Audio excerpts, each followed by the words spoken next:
আচ্ছা ভাই, কেন আপনারা এই ছেলেটারে নিয়ে পড়ে আছেন আমার মাথায় ঢোকে না।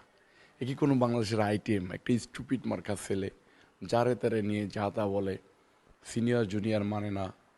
মানে সারা বাংলাদেশে বেয়াদব হিসেবে একটা ছেলে এস্টাবলিশ হয়েছে, তাকে নিয়ে আপনারা প্রতিনিয়ত পড়ে আছেন। আমি কালকেই বলতেছিলাম সকালবেলা বা বিকালবেলা যে ছেলেটাকে আপনারা হিরো আলম বলেন, বানায়েন না। মিডিয়া আপনারা তাকে হিরো আলম বানায় ফেলতেছেন। ও ভিউ ব্যবসার লাইনে ঢুকে গেছে, ওর মাথার ভিতরে ঢুকছে মিডিয়া ভিউ, মিডিয়া ভিউ। তো এরপরেই দেখলাম যে ওই যে চলচ্চিত্র অভিনেতা হিরো আলম ফেসবুকে পোস্ট করছে যে ঢাকা ৮ আসনে আমি নির্বাচন করতেছি না, আমার শূন্যস্থান পূরণ করেছে একজন প্রার্থী। তো এই ছেলেটাকে নিয়ে আপনারা সাংবাদিকরা কেন পড়ে আছেন আমার মাথায় ঢুকে না। আমার মনে হয় না যে ও কোনো আইটেম, ওকে নিয়ে কথা বলা আর এই আম, হিরো আলম সহ এরকম যারা মিডিয়াতে জোকা শ্রেণীর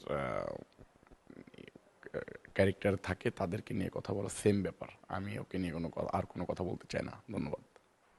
দেখেন, মির্জা আব্বাস সাহেবের বাসার সামনে দিয়ে বক্স বাজাইতে বাজাইতে গেছে, আবার সেটা বলতেছে।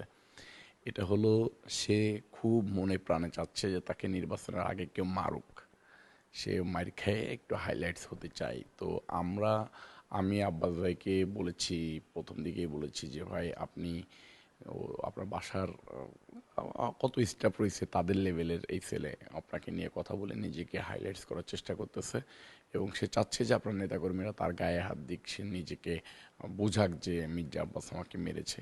সেই কারণেই ও মনে করেন এই সব বিকৃতি ঘটনা ঘটায়। এইটা নিয়ে পাগল তো কোনো কিছু করতে পারে, মনে করেন পাগল মানুষকে যে খামচি দেয়, পাগল মানুষকে কামড় দেয়, পাগল মানুষকে সুড়সুড়ি দেয়, এইগুলো নিয়ে মির্জা আব্বাস সহ এই দলের পার্টির কোনো নেতাকর্মীদের কোনো হেডিক নাই।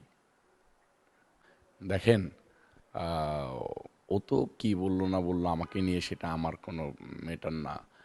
আমি কথা বললে যদি ভোট কমে, আপনি দেখেছেন যে আজকে আমি ঢাকার 4, 5, 6, 7, 8, 9, 10 এতগুলো আসনে আমি গিয়ে স্লোগান দিলে মনে করেন মাঠ কম্পিত হয়। আমি মাগুরার 2 আসনে নির্বাচন করতে চেয়েছি, হাজার হাজার লক্ষ লক্ষ লোক নিয়ে সমাবেশ করেছি আমার সমর্থন দিয়ে, আমার সমর্থকদেরকে নিয়ে।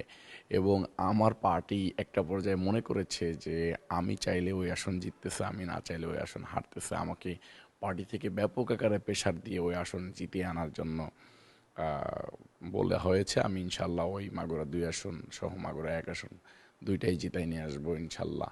তো কে কি বলল আমাকে নিয়ে, এটা নিয়ে আমার কোনো হেডিক নাই। বাংলাদেশে 18 কোটি 20 কোটি মানুষ, সেখানে আমি একটা দলের একটা সিটির দায়িত্বে পালন করতেছি। আমার তো প্রায় 1 লক্ষ নেতাকর্মী আছে।